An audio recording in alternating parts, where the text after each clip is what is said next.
सबसे बड़ा गुंडा है। क्यों प्रधानमंत्री क्यों कर रहे हैं आप नेतन्याहू की तारीफ? इजराइल क्या दे देगा भारत को? इजराइल क्या दे देगा? वो जाके एक क्रिमिनल के गले लगे। अज़ाका नरसनार के बारे में बात करेंगे कि नहीं करेंगे? नेहरू गांधी परिवार के हर एक नेता ने आज तक इजराइल का विरोध ही किया है। वही विचारधारा आज बालक बुद्धि सहित पूरी इंडिया अलायंस में देखने को मिल रही है। आज जो इजराइल चुन चुनकर अपने दुश्मनों का सफाया करके राष्ट्रवाद की नई मिसाल पेश कर रहा है, उस इजराइल के बारे में हर राष्ट्रवादी को ये बातें जरूर पता होनी चाहिए। दरअसल भारत की आजादी से बस 1 साल बाद यहूदियों ने इजराइल की स्थापना की थी और उसे मान्यता देने के लिए संयुक्त राष्ट्र में भारत से भी समर्थन मांगा। इसके लिए वैज्ञानिक अल्बर्ट आइंस्टीन ने बाकायदा नेहरू को पत्र भी लिखा था। हालांकि अरब देशों के प्रेम में चूर और भारत में वोट बैंक को लुभाने के लिए नेहरू ने ये प्रस्ताव नकार दिया। 1949 में नेहरू सरकार ने यूएन में इजराइल के खिलाफ वोट किया था, लेकिन फिर 1950 में भारत सरकार ने इजराइल को अलग देश के रूप में मान्यता देने का निर्णय लिया। एक वो दिन और फिर आज का दिन। आज तक इजराइल ने भारत के मुसीबत में उसका साथ नहीं छोड़ा। चाहे 1962 का युद्ध हो, जहां सोवियत संघ तक ने चीन के साथ युद्ध में भारत का साथ छोड़ दिया था, तब इजराइल खड़ा रहा। लेकिन नेहरू को उस वक्त भी समुदाय विशेष की पड़ी थी। नेहरू को ये चिंता सता रही थी कि युद्ध के समय अगर खास वर्ग ने ये जान लिया कि हथियार इजराइल भेज रहा है तो कहीं वो दुखी ना हो जाए। इसीलिए उन्होंने इजराइल को सख्त निर्देश दिए थे कि वो अपने झंडे हथियारों के शिप पर लगाकर ना भेजे। सोचिए युद्ध के समय नेहरू की क्या प्राथमिकता रही होगी। खैर, पिता के नक्शे कदम पर चलते हुए बेटी इंदिरा गांधी ने इजराइल से बेबाक खुन्नस बनाए रखा, लेकिन इजराइल ने कभी मन में मैल नहीं पाली। 1971 के युद्ध के समय भी इजराइल ने हथियारों और गोला बारूद से हमारी मदद की थी। ये वो जंग था जब अमेरिका और ब्रिटेन समेत कई पश्चिमी देश पाकिस्तान के साथ खड़े थे, लेकिन इजराइल राजनयिक रिश्ते न होने के बावजूद भी भारत के साथ था। लेकिन इजराइल के साथ भारत के रिश्ते सुधारने के बजाय इंदिरा गांधी ने 1974 में इजराइल के सबसे बड़े दुश्मन फिलिस्तीन के एक संगठन के सबसे बड़े नेता यासीर अराफत का तब साथ दिया था जब पूरी दुनिया उसे आतंकवादी मान रही थी। इतना ही नहीं, इंदिरा सरकार ने उसके फिलिस्तीन मुक्ति संगठन को मान्यता भी दी थी, जबकि अरब देशों के अलावा किसी देश ने उसके फिलिस्तीनी संगठन को वैध नहीं बताया था।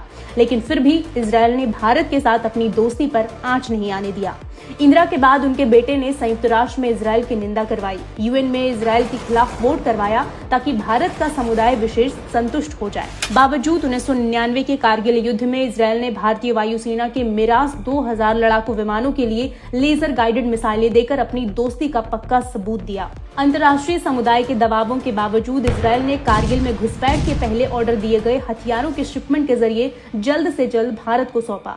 इजराइल ने अपने सबसे उन्नत तकनीकी से लैस हेरोन ड्रोन भारत को दिया था। इतना ही नहीं, इस ड्रोन को ऑपरेट करने के लिए इजराइल ने भारतीय सैनिकों को प्रशिक्षण भी दिया था। कोई बगैरत ही होगा जो इस नमक का अदा भूल जाएगा। हालांकि तत्कालीन वाजपेयी सरकार में मंत्री एल.के. आडवाणी ने इजराइल जाकर बकायदा कारगिल युद्ध में अकूट योगदान का धन्यवाद जताया था। लेकिन 2004 में वाजपेयी सरकार के जाते ही यूपीए सरकार ने वही रवैया अपनाए रखा। यूपीए सरकार इजराइल से हथियार तो खरीदती थी, लेकिन एक फर्जी दोस्त की तरह पीठ में छुरा घोंपती रही। लेकिन इजराइल एक सच्चे दोस्त की तरह बालाकोट स्ट्राइक से लेकर हथियार के साथ अपनी टेक्नोलॉजी तक भारत से शेयर करने में शर्म नहीं दिखाई, ताकि भारत भी उसकी तरह डिफेंस में आत्मनिर्भर बन सके। हालांकि मोदी सरकार इजराइल से अपनी दोस्ती को अगले मुकाम पर ले गए। पीएम मोदी अपने पहले कार्यक्रम में इजराइल जाने वाले भारत के पहले प्रधानमंत्री बने। इजराइल फिलिस्तीन के युद्ध में भारत की प्रेमियों को लगता है कि भारत को इजराइल से रिश्ते तोड़ देना चाहिए, क्योंकि इससे उनके 18-20% वोट बैंक की भावना आहत होती है।